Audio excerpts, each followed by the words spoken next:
ಮುಂಗಾರು ಮಾಡಿದ ನಂತರ ನನ್ನ ಆಡಿಯೋ ರಿಲೀಸು ಆಮೇಲೆ ಸಿನಿಮಾ ಮಾಡಿದಾಗೆಲ್ಲ ನನ್ನ ಕೃಷ್ಣಪ್ಪನ ಸಿಗ್ತಾನೆ ಇತ್ತು. ಒಂದ್ಸತಿ ಹೀಗೆ ಇಟ ಮಾರ್ನಿದ್ದೆ, ತಿರ್ಗಾ ಹೊಡಿಬೇಕು ಅನ್ನೋ ಥರ ತಿರ್ಗಾ ಏನೋ ಮಾಡಬೇಕು ಅಂತ ಮಾತಾಡಿ, ಆಮೇಲೆ ಅವರು ರಾಜಕಾರಣ, ನಾನು ನಂದು ಸಿನಿಮಾ ಟೆಲಿವಿಷನ್ ಜರ್ನಿಗಳು ಅಲ್ಲಿ ಇಷ್ಟು ವರ್ಷ ಕಳೆದಿದ್ದು ನಮ್ಗೆ ನಿಜಕ್ಕೂ 18 ವರ್ಷ ಆಗಿದೆ ಅನ್ನೋದ್ರದ್ದು ಕಿಚ್ಚಿತ್ತು ಅಂದಾಜು ಕೂಡ ಅವರಿಗೂ ಇಲ್ಲ, ನಮಗೂ ಇಲ್ಲ. ಕರೋನಾ ನಂತರ ರೀಸೆಂಟಾಗಿ ಒಂದ್ಸತಿ ಸಿಕ್ಕಿದಾಗ ಶುರು ಮಾಡಬೇಕು ಒಂದೇ ಹೇಳಿದ್ರು, ನಾನು ಹೊಸ ಕುದುರೆನೇ ತುಂಬ ಇಷ್ಟಪಡೋದು ಅಂತ ಒಂದು ಹಿಂಟ್ ಕೊಟ್ಟರು ನನಗೆ. ಅಲ್ಲಿಂದ ಹೊಸಬ್ರನ್ನ ಹುಡುಕಿ ಸಿಕ್ಕದ, ಇವರಿಬ್ರು ಸಿಕ್ಕಿದ್ರು. ಇದು ತುಂಬ ಕೂತಾಡಿದ್ದೀವಿ ನಾವು. ಅಂದರೆ ಹೊಸ ಮುಖ ಅಂದರೆ ಇನ್ಫಿನಿಟಿ, ಅದು ಯಾರು ನೀವು ಆ್ಯಕ್ಟ್ ಮಾಡ್ಬೋದು, ಯಾರು ಬೇಕಾದ್ರೆ ಆ್ಯಕ್ಟ್ ಮಾಡ್ಬೋದು. ಏನದು ಸಿನಿಮ್ಯಾಟಿಕಲಿ ಯಾವುದು ವರ್ಕ್ ಆಗ್ತದೆ. ಇಷ್ಟೊಂದು ಜನ ಹುಡುಗರನ್ನ ತಂದಿರ್ತೀವಿ, ಇಷ್ಟೊಂದು ಜನ ಹೀರೋಯಿನ್ಸ್ ಜೊತೆ ಕೆಲಸ ಮಾಡಿರ್ತೀವಿ, ಎಲ್ಲ ಗೊತ್ತಿದ್ರು ಸುಮಾರು ವಿಷಯ ಗೊತ್ತಿರಲ್ಲ ನಮಗೆ. ಪರದೆಗೆ ಏನು ಬೇಕು, ಯಾರು ದುಡ್ಡು ಕೊಟ್ಟು 100-105 ರೂಪಾಯಿ ಕೊಟ್ಟು ನೋಡೋಣ ನನಗೆ 2.5 ತಾಸು ಒಂದು ಮುಖ ಹೋಲ್ಡ್ ಮಾಡುತ್ತಾ, ಚಿಕ್ಕ ಪಾತ್ರ ಇರ್ಬೋದು, ಔಟ್ ಆಫ್ ಫೋಕಸ್ ಅಲ್ಲಿ ಬಂದು ಹೋಗೋನು ಕೂಡ ಒಂದು ಸಿನಿಮಾನ ಬೋರ್ ಹೊಡಿಸ್ಬೋದು. ಎಲ್ಲ ಇರಬೇಕು, ಅವನಲ್ಲಿ ಏನೇನೋ ಇರಬೇಕು. ಏನದು ಎಲ್ಲ ಇರಬೇಕು ಅಂದ್ರೆ ಏನದು, ನಟನೆ ಕಮ್ಯುನಿಕೇಟ್ ಆಗಬೇಕು, ಇಡೀ ಸಮಾಜಕ್ಕೆ ಒಂದು ಕನೆಕ್ಟಿಂಗ್ ಕೇಬಲ್ ಎಳಿಬೇಕು ಪರದೆಯಿಂದ ಒಬ್ಬ ನಟ. ನಾವು ಏನೇನೋ ಬರಿತೀವಿ, ಆ ಬರೆದಿದ್ದೆಲ್ಲದು ಕಮ್ಯುನಿಕೇಟ್ ಆಗಲ್ಲ, ಸುಮಾರು ಹರಿತೀವಿ ಅದೇ ಥರ. ಈ ಚಕ್ಕರಲ್ಲಿ ಈ ಆರ್ಟಿಸ್ಟ್ಗಳು ಹೊಸಬ್ರಿಗೆ ಮಾಡಿ ಅಂತ ಯಾರೇ ಹೇಳಿದ್ರು ತುಂಬ ಕಷ್ಟ ಇದೆ. ಅದು ಏನು ಹೊಸಬ್ರು ಅಂದ ತಕ್ಷಣ ಒಂದು ಸೆನ್ಸ್ ಇರಬೇಕು, ಅಂದ್ರೆ ಇವತ್ತಿನ ಕಾಲಕ್ಕೆ ಏನು ಬೇಕು, ಒಂದು ಹಸಿವು ಇರಬೇಕು, ಪ್ಯಾಷನ್ ಇರಬೇಕು. ಇಷ್ಟು ಜನ ಹೊಸಬ್ರನ್ನ ತಗೊಂಡ್ಬಂದಿದ್ದೆಲ್ಲ ಅವ್ರ ಪ್ಯಾಷನನ್ನು ನಾವು ಬಳಸಿ ಸ್ನೇಹಿತರಾಗಿ ಅವರಿಗೆ, ಅಂದರೆ ನಾವು ಇವ್ರು ತಂದ್ರು ಅಂತ ತುಂಬ ಜನ ಹೇಳ್ತಾರೆ, ಬಟ್ ಅವರ ತ್ಯಾಗಗಳು ನಿಮ್ಗೆ ಗೊತ್ತೇ ಆಗೋದಿಲ್ಲ. ಸೊ 3 ಜನರಲ್ಲೂ ಆ ತ್ಯಾಗದ ಗುಣ ಇದೆ, ರೊಚ್ಚಿದೆ, ಹಸಿವಿದೆ, ಅದು ತುಂಬ ಖುಷಿ ಕೊಡುತ್ತೆ. ಅದಕ್ಕೆ ನಾನು ಕಾರ್ಯಕ್ರಮದ ಬಿಗಿನಿಂಗಲ್ಲೇ ಕೇಳಿದೆ, ತುಂಬ ಹರಸಿ ಹೊಸಬರು ಬೇಕು, ತೀರಾ ಅಂದರೆ ತೀರಾ ಅವಶ್ಯಕತೆ ಇದೆ ಅಂತ ಮತ್ತೊಮ್ಮೆ ಕಳ್ಕಳಿಂದ ಕೇಳ್ಕೊತೇನೆ. ಆ ಜರ್ನಿ ನಾವು ಯಾವ್ಯಾವಾಗ ನಾವು ಹೊಸಬ್ರ ಜೊತೆ ಜರ್ನಿ ಮಾಡ್ತೀವೋ ಅವರಿಗೆ ಗೊತ್ತಿದ್ದಂಗೆ ಸುಮಾರು ವಿಷಯ ನಾನು ಕಲಿತಿರ್ತೀನಿ. ಅವ್ರು ಹೇಳ್ತಾರೆ ಇವರಿಂದ ಏನೋ ಕಲಿತೆ ಅಂತ. ನಮಗೂ ಸಾಕಷ್ಟು ವಿಷಯಗಳು ಗೊತ್ತಾಗತ್ತೆ. ಅವರ ಎನರ್ಜಿ ಲೆವೆಲ್ಸು, ಅವರಲ್ಲಿ ಬಿಡೋ, ಅವರ ಒಂದು ಅಟ್ರಾಕ್ಷನ್, ಅವ್ರ ಜನ್ಸಿ. ಇವಾಗೇನು 1 ಸೆಕೆಂಡಿನ ಪ್ರೊಮೋಗಳು ಬೇಕಂತಾರೆ ಅವರು, ಒಂದು ನಿಮಿಷದ ಪ್ರೊಮೋ ನೋಡೋಕ್ಕೂ ಪೇಷನ್ಸ್ ಇಲ್ಲ, ಕೈ ಹೋಗ್ತಾನೇ ಇರುತ್ತೆ. ಎಕ್ಸಸೈಸ್ ಥರ 20 ಸೆಕೆಂಡಲ್ಲಿ ಎಲ್ಲದನ್ನು ಹೇಳಬೇಕು. ಬೋರ್ ಆಯ್ತಾ ತೆಗೆದು ಸೈಡಿಗೆ ಇಟ್ಬಿಡ್ತೀವಿ. ಅದೇ ತಲೆಮಾರಿದ್ದು. ಯಾಕೆ ಅವ್ರಿಗೆ ಬೋರ್ ಹೊಡೆಯುತ್ತೆ, ಹೆಂಗೆ ಅವ್ರನ್ನ 2 ತಾಸು ಗಂಟು ಹಾಕಬೇಕು, ಯಾಕೆ ನಗ್ತಾರೆ ಅವರು. ಚಿಕ್ಕದಾಗ ಒಂದು ಪೀಜೆ ಬೋರ್ ಜೋಕು, ಯಾವುದೋ ಒಂದು ಆರ್ಡಿನರಿ ಜೋಕ್ ಮಾಡಿದ್ರೆ ನಗರ, ಅವನ ಹತ್ರ ಕೂಡ ಸೇರಿಸಲ್ಲ ಅವರು. ಅವ್ರದ್ದು ಲೆವೆಲ್ಗಳೇ ಬೇರೆ ಆಗ್ಬಿಟ್ಟಿದೆ. ಅಂದರೆ ಈ ತಲೆಮಾರಿನ ಪ್ರೇಕ್ಷಕ ವರ್ಗದ ಯೋಚನೆಗಳು ಎಲ್ಲಿಗೋ ಇದ್ದಾವೆ. ಎಲ್ಲವನ್ನೂ ನಾವು ತಿಳ್ಕೊಬೇಕಂದ್ರೆ ಅವ್ರು ಸಹವಾಸ ಮಾಡಲೇಬೇಕು.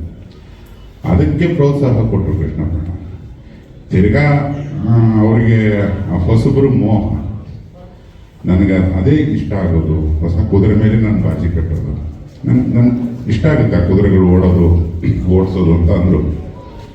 ಅಲ್ಲಿಂದ ನಾನು ರೊಚ್ಚಿಗೆದ್ದು ಇಲ್ಲಿವರೆಗೆ ಬಂದು ಸಿನಿಮಾ ಕಂಪ್ಲೀಟ್ ಆಗಿದೆ.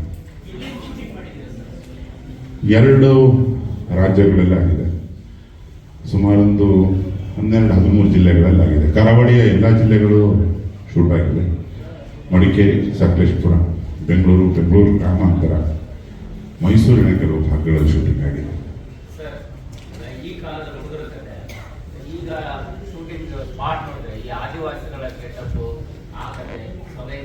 ನೀನೇ ಇನ್ಫ್ಲೂಯೆನ್ಸ್ ಅದಕ್ಕೆ. ಆದಿವಾಸಿ ಕಾಂಟ್ರಾಸ್ಟ್ ಅದು. ಇವತ್ತಿನ ಕಾಲದವರು ಒಬ್ಬ ಆದಿವಾಸಿಗಳ ಬದುಕು ನೋಡಿ ಬೆಚ್ಚಿ ಬಿದ್ದುಬಿಡ್ತಾರೆ.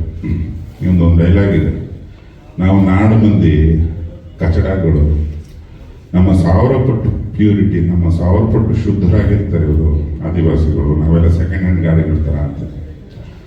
ಈಗ ಇವ್ರನ್ನ ತೋರಿಸ್ಬೇಕಂದ್ರೆ ಇವ್ರು ಯಾವ ಸ್ತರಕ್ಕೆ ಬಿದ್ದಿದ್ದಾರೆ ಅಂತ ಹೇಳಕ್ ಹೋಗಬೇಕಲ್ಲ, ಅದು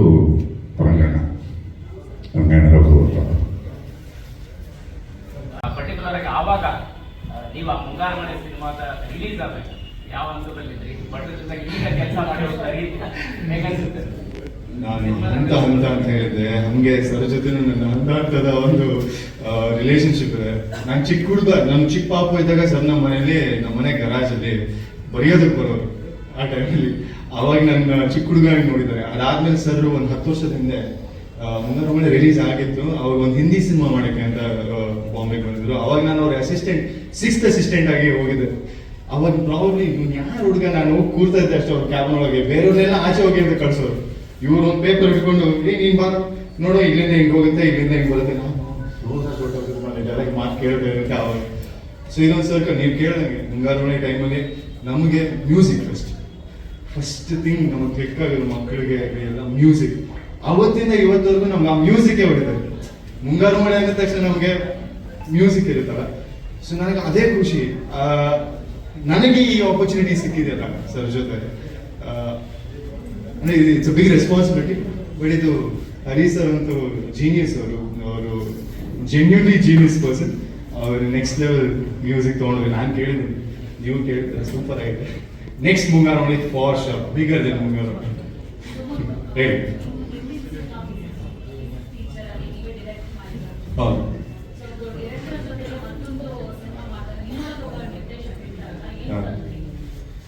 ಅದು ನನ್ನ ಪ್ರಯತ್ನ. ಆಕ್ಚುಲಿ ನಾನು ಫಸ್ಟ್ ಸಿನಿಮಾ ಮಾಡಿದ್ದು ಅದು ಕೋವಿಡ್ ಟೈಮಲ್ಲಿ. ನಾನೊಬ್ಬ ಆರ್ಟಿಸ್ಟ್ ಆಗಿ ಸುಮ್ಮನೆ ಕೂತಿದ್ವಿ. ನಮ್ಮ ತಂದೆ ಅಷ್ಟೇ, ನಾವೆಲ್ಲ ಮನೆಯವರು ಎಲ್ಲರೂ ಆರ್ಟಿಸ್ಟ್ಗಳು. ಸೊ ನಾನು ಸುಮ್ಮನೆ ಬೋರ್ಗೆ ಆಗ್ತಾ ಇಲ್ಲ. ಏನೋ ಒಂದು ಬರೆಯೋದು, ಯಾರೋ ಮಾಡ್ತಾ ಇದ್ದಾರೆ ನಾವಾದ್ರೂ ಮಾಡೋಣ, ನಾನು ಆ್ಯಕ್ಟ್ ಮಾಡಬೇಕು, ಬರೀಬೇಕು, ಏನಾದರೂ ಒಂದು ಮುಂದೆ ಹೋಗೋಣ ಅಂತ. ಅವಾಗ ನಾವು ಅಪ್ಪನೇ ಕೇಳಿದೆ, ಸರ್ ಅಪ್ಪ ಈ ಥರ ಮಾಡಬೇಕು ಅಂದ್ಕೊಂಡಿದ್ದು, ಪ್ಲೀಸ್ ಹೆಲ್ಪ್ ಮಾಡ್ತಾ. ಓಕೆ, ಸೊ ರಿಜಿಸ್ಟರ್ ಮಾಡಿ. ಅದು ಒಂದು ಪ್ರಯತ್ನ. ನಾವು ಯಾವ್ದಾವ್ದೋ ಇಂಟರ್ನ್ಯಾಷನಲ್ ಸಿನಿಮಾಗಳು ನೋಡಿಕೊಂಡು ಈ ಥರ ಮಾಡೋಣ, ಜನತೆಗೆ ಬೇರೆ ಥರ ಒಂದು ವಿಜುವಲ್ಸ್ ಕೊಡೋಣ ಅಂತ ಮಾಡಿದ್ದು. ಬಟ್ ನನ್ನಲ್ಲಿ ಆ ಸಿನಿಮಾ ಮಾಡಬೇಕಾದ್ರೆ ನನಗೇನು ಅನಿಸ್ತದೆ, ನನ್ನ ಕಾನ್ಸಂಟ್ರೇಷನ್, ನನ್ನ ಫೋಕಸ್, ನನ್ನ ಕ್ಲಾರಿಟಿ ತುಂಬ ಚೆನ್ನಾಗಿತ್ತು. ಯಾವಾಗ ನಾನು ನಟನೆ ಮಾಡಬೇಕು ನನಗೆ ಅದು ಕ್ಲಾರಿಟಿ ತುಂಬ ಇತ್ತು. ಸೊ ನನಗೆ ಗೊತ್ತು ಅದು ಯಾವಾಗಲೂ ನನಗೆ ಎಳೀತಾ ಇರುತ್ತೆ. ಒಬ್ಬ ನಟನಾಗೋದು, ಒಬ್ಬ ಆಕ್ಟರ್ ಆಗಬೇಕು ಅನ್ನೋದು ನನಗೆ ಯಾವಾಗಲೂ ಇತ್ತು. ಅದು ನನ್ನ ಕಥೆ ಹೇಳಬೇಕಾಗಿತ್ತು, ಸಿನಿಮಾದಲ್ಲಿ ಉಳ್ಕೊಬೇಕಾಗಿತ್ತು. ಕೋವಿಡ್ ಟೈಮಲ್ಲಿ ಉಳ್ಕೋಣ ಅಂತ ಆ ಸಿನಿಮಾ ಮಾಡಿದ್ರು. ಸೊ ಸರ್ ಜೊತೆ ಅಫ್ಕೋರ್ಸ್ ಇದ್ದಾಗ ಕಲಿಯೋದು ತುಂಬ ಇದೆ. ಸರ್ದು ಎಷ್ಟು ವರ್ಷ ಎಕ್ಸ್ಪೀರಿಯನ್ಸ್. ನಾವು ಬಂದ್ಬಿಟ್ಟು ನಾನು ಒಬ್ಬ ಡೈರೆಕ್ಟರ್, ನನಗೂ ಇಷ್ಟು ಗೊತ್ತಿದೆ ಅದಿಲ್ಲ. ಅದು ನಮ್ಗೆ ಗೊತ್ತಿರೋದು ಒಂದು 0.5% ಅಷ್ಟೇ. ಸರ್ ಇನ್ನು ತುಂಬ ದಿನ ಆಕ್ಚುಲಿ ಸರ್ ದಿನ ಬಂದಾಗ ಅವರು ಎವ್ರಿ ಡೇ ಅವ್ರು ಹೊಸ ಯೋಚನೆಗಳು, ಹೊಸ ಇಮ್ಯಾಜಿನೇಷನ್. ಸುಮ್ಮನೆ ಹಿಂಗೆ ಕೂತಿರ್ತಾರೆ, ಏನೋ ನೋಡ್ಬಿಟ್ಟು ಇದನ್ನ ಹಿಂಗೆ ಮಾಡಿದ್ರೆ ಅದು ಅವ್ರ ಏನಂತಾರೆ, ಒಂದು ಚೈಲ್ಡಿಶ್ ನೇಚರ್ ಅವ್ರಿಗೆ. ಇದನ್ನ ನಾನು ತಗೊಳ್ಳೇಬೇಕು, ಇದು somehow I have to take it in me. ಅದೊಂದು ಬ್ಯೂಟಿಫುಲ್ ಚೈಲ್ಡಿಶ್. ಅವ್ರು ಎಷ್ಟೇ ವರ್ಷ ಆಗಲಿ, ಯೋಗರಾಜ್ ಭಟ್ ಅವರು ಯಾವ ಮುಂಗಾರು ಮಾಡಿದ್ರು ಹಂಗೆ ಇರ್ತಾರೆ, ಮುಂದಿನ ಹಂಗೆ ಇರ್ತಾರೆ. ಅವ್ರ ಯೋಚನೆಗಳೆಲ್ಲ ತುಂಬ ಫ್ರೆಶ್, ಜೆನ್ಯೂನ್ ಆಗಿರುತ್ತೆ. ಸೊ ಸರ್ ಜೊತೆ ಅದು ಕಂಪೇರ್ ಮಾಡಿದ್ರೆ ಇಟ್ಸ್ ಸ್ಟೂಪಿಡ್. ನನಗೆ ತುಂಬ ಸರ್ ನನ್ನ ಎನಿವೇಸ್ ನಿಮಗೆಲ್ಲ ಗೊತ್ತಿದೆ ನಾನು ಯಾವಾಗ ಬಂದು ಇಷ್ಟ ಆಗುತ್ತೆ ಸರ್.